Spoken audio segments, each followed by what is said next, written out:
I hate everything about you, Grandma. We want to live just as a family, so get out. Aurora, my eldest son's wife, yelled at and started throwing my belongings around the room. Seeing this, my younger son's wife, Evelyn, seemed to make up her mind and said, "Hannah, then please come to our house if you'd like." She said this while taking my hand.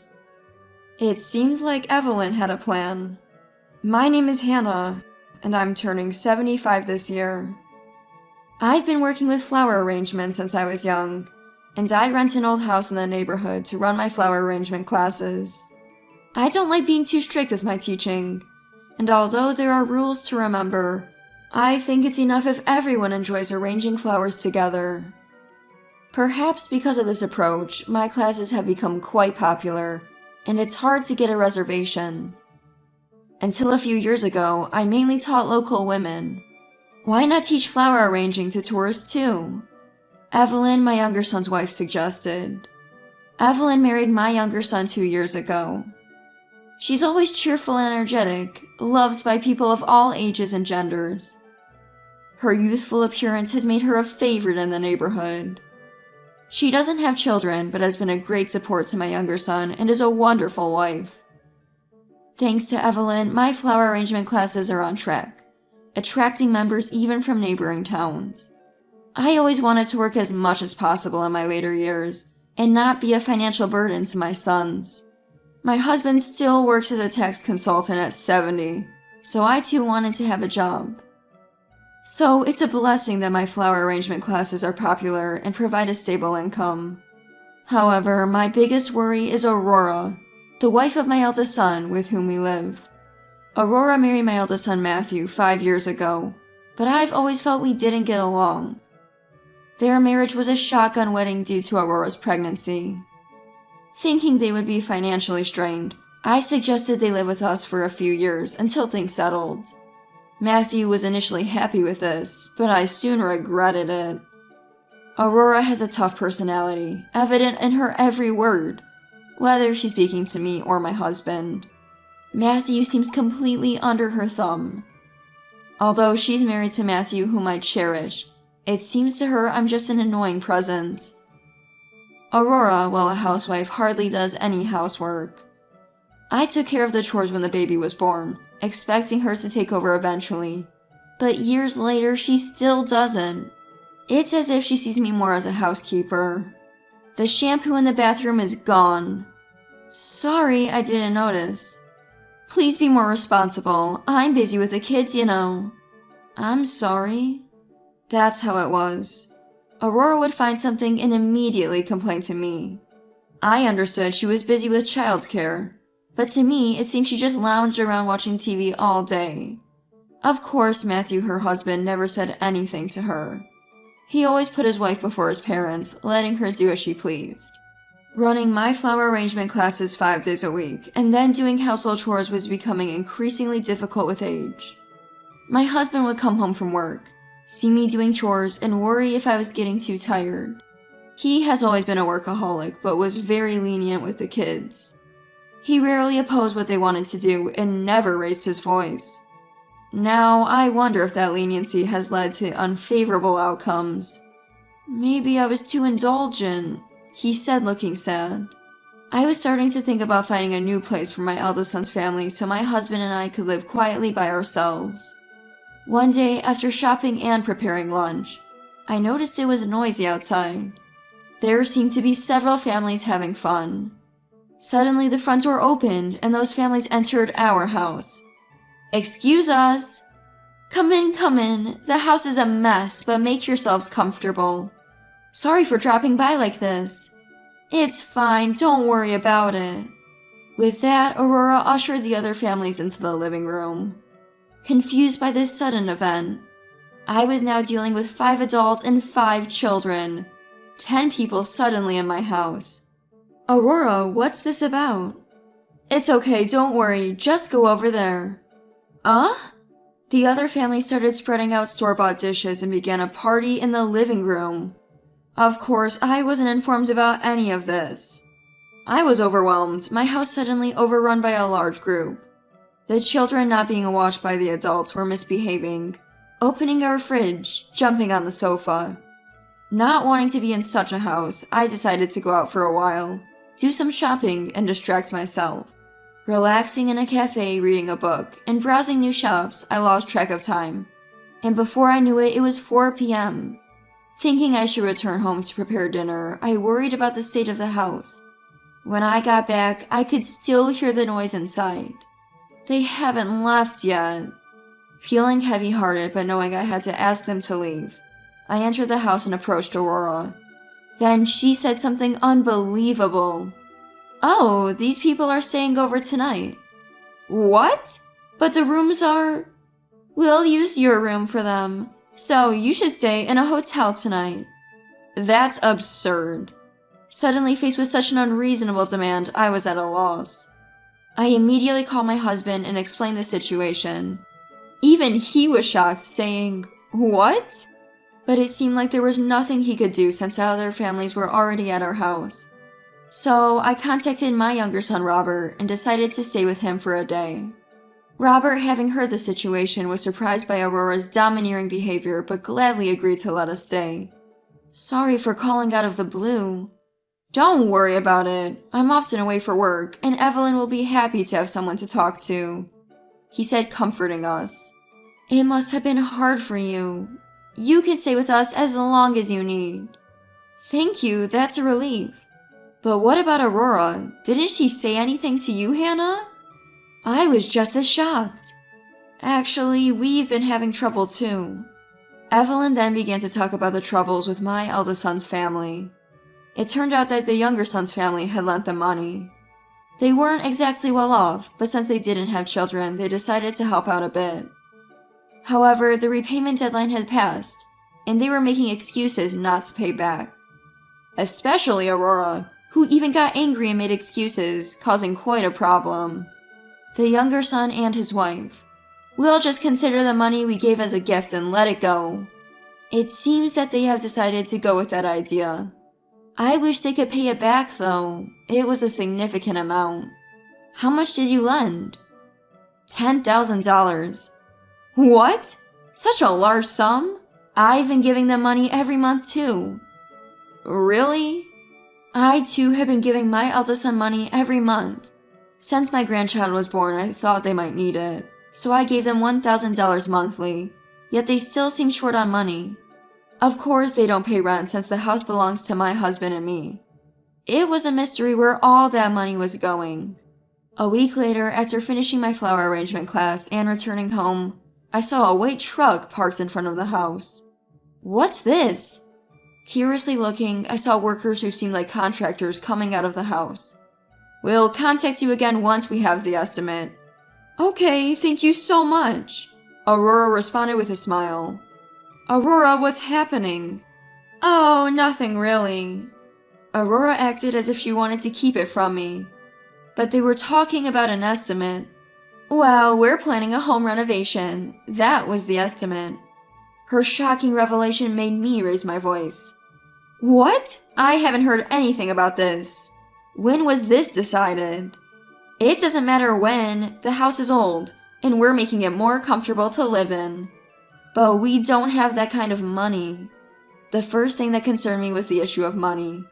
I couldn't believe my eldest son's family, who always relied on me, would pay for the renovation themselves.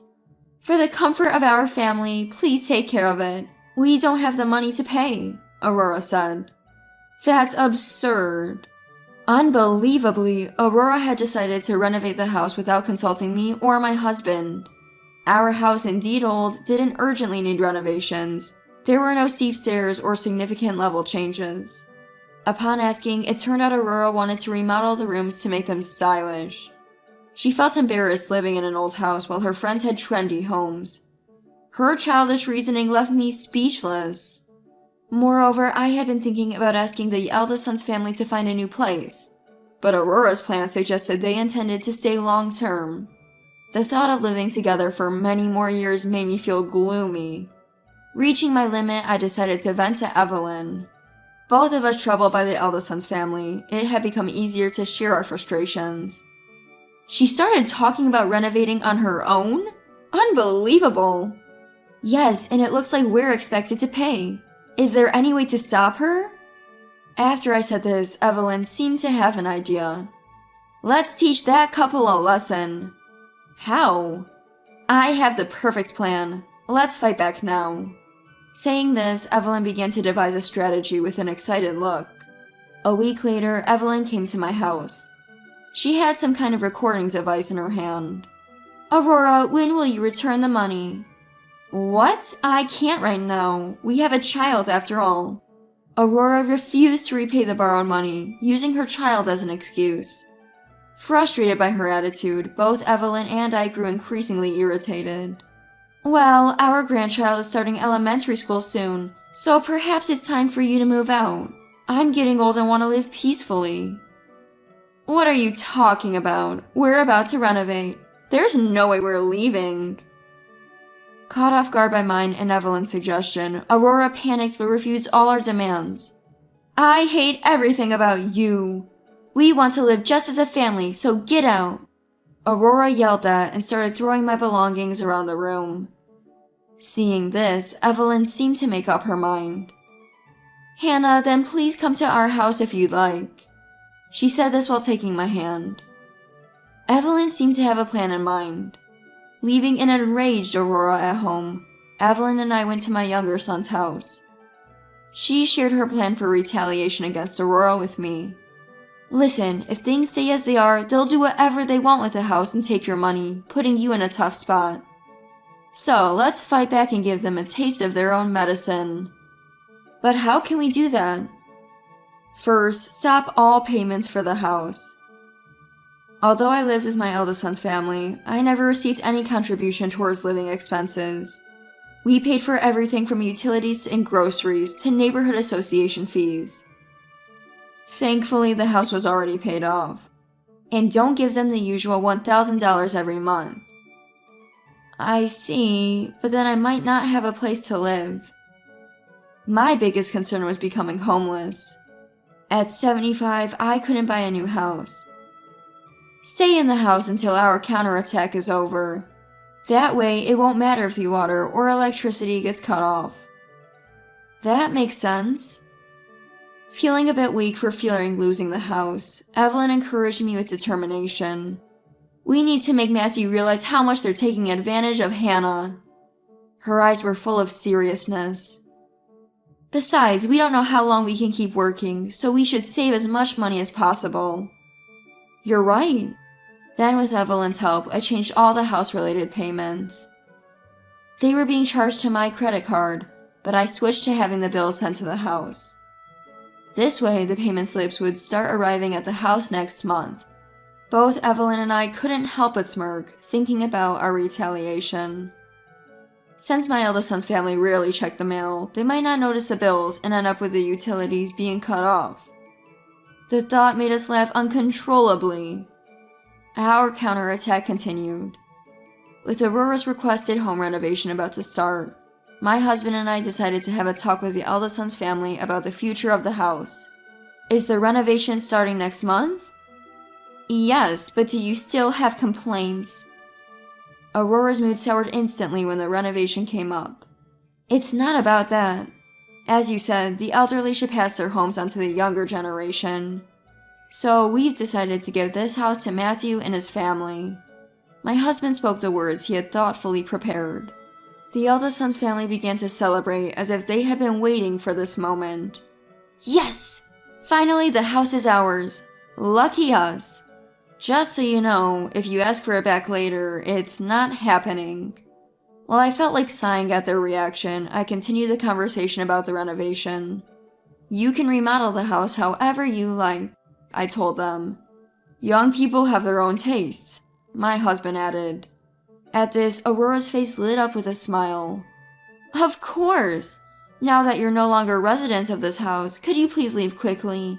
This is our house now. Leave, she says. Make sure to move out your stuff quickly. Despite being irritated by Aurora's attitude, I reminded myself that this was all part of our retaliation and held back. Soon after, Evelyn helped me pack our belongings and move them to my younger son's house. I'm always causing trouble for you. What are you talking about, Hannah? The real counterattack is just beginning. While talking like this, we moved our belongings into the house. The estimate from the remodeling company had already arrived, and both my younger son's family and I were shocked at the amount. Not just changing the wallpaper and flooring, but they planned to relocate stairs and change the layout. The cost was as much as building a new house. Can they even afford such an amount? Probably not, but it's their own doing. I can't believe they're expecting us to pay for this. Due to Aurora's insistence, the remodeling was almost a complete overhaul of the house. The contractor even said it would be cheaper to buy a new house. But the eldest son's family, thinking we would pay, seemed to be moving forward with the renovation to their liking. Aurora spent her days not doing housework, but poring over interior design magazines. Seeing her like this made me want to start a retaliation right away. We had already informed the remodeling company about their payment. We are giving the house to our son and his wife, so please charge them for everything. The amount in the estimate is fine. The company agreed, and once a significant down payment was made, the work would begin. The down payment was over $10,000. I doubted Matthew and Aurora had such money, but I decided to watch how things would unfold. A few days later, an infuriated Aurora came to my younger son's house. What is this about us having to pay? Why? Why? We told you to do as you like since we're leaving, I replied. You both seemed happy about it. You said you'd pay for the remodeling. You don't have anything else to spend your money on, so use it for your son and his wife. Why would I? At that, Evelyn, having reached her limit, burst out in anger. Enough is enough. You've been making Hannah and her husband pay for everything, and you still want more? They've been paying your rent, groceries, and even giving you $1,000 every month. Did you know that? It's only fair that you pay for the renovation since you told Hannah to leave. Aurora seemed shocked to hear about the $1,000, her face showing confusion. $1,000? What is that about? Didn't you know? Maybe your husband was using it secretly. Birds of a feather, I said sharply, adding insult to injury. I'm sorry, but from now on, we won't be giving you a single dollar. No way. Why? After I said that, Aurora left, looking frustrated. Since then, I haven't given my eldest son's family any money. Apparently, Aurora had to apologize to her relatives and borrow money to pay the down payment to the remodeling company. I'm sure they have no intention of paying it back. Now that they've kicked me out and got the house, they have to manage all the expenses they used to rely on me for, and life seems to be getting tough for them. Aurora has to work without any days off as they're financially strained. The relationship between my eldest son and his wife has deteriorated due to financial issues, and they apparently fight almost every day. The $1,000 I used to give my son every month was, unbeknownst to Aurora, being spent on drinking and entertainment. Moreover, it was revealed he was inviting junior colleagues to clubs and bars, as indicated by the numerous girls' business cards found in his suit pockets. This issue led to a huge fight, and they even considered divorce at one point. However, neither had the capacity to live independently, so they decided not to go through with it. Neither could afford alimony, which was probably a wise decision. They might have finally realized how expensive it is to live on their own. Lately, Aurora has been calling me with a pleading tone. Hannah, won't you come back home? What? Well, I thought maybe you'd prefer the house you're used to over where you are now. You just want my money, don't you? I'm much more comfortable where I am now. Sorry. I hung up the phone and deleted her contact information. Eventually, it became clear that my eldest son's family couldn't afford the remodeling costs, so they had to sell the house soon after it was completed.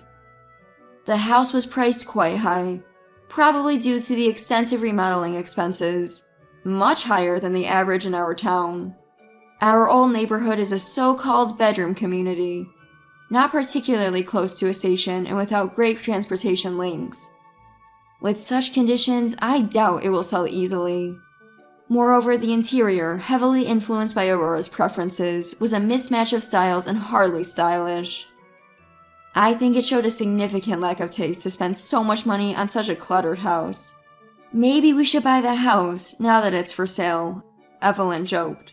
Afterward, I heard that my eldest son's family moved somewhere else, but I haven't been in contact, so I don't know the details. Rumor has it that they were cut off by Aurora's relatives for not repaying borrowed money. Furthermore, Aurora reportedly started a dubious business out of desperation for money and is now being shunned by her friends. For several months, we stayed with my younger son and his wife. Evelyn, being kind, offered us, "Why don't you live with us?" But, tired from living with Aurora and her family, I politely declined. Instead, Evelyn arranged for us to rent an old house owned by her relatives that they were looking for tenants for. It was an astonishing 120-year-old traditional house. I fell in love with it at first sight. My husband and I, fond of old things, gratefully agreed to rent it. We were offered an unbelievably low rent as family, which we deeply appreciated. The house, grand and full of character, was perfect for my flower arrangement classes. It was even better than the old house I had been renting before, likely attracting more students. I'm motivated to continue with my flower arrangement classes. Changing our living situation made me realize how abnormal the relationship with my eldest son's family had been. I hope my eldest son and his wife learn to value the people around them more than their use of money. If they do, they might find help in times of need, as life is about helping each other. I'm thankful to Evelyn for this realization. I'm proud of my son for marrying such a wonderful woman. I don't know how long I have left, but I plan to continue supporting my younger son and his wife as much as I can.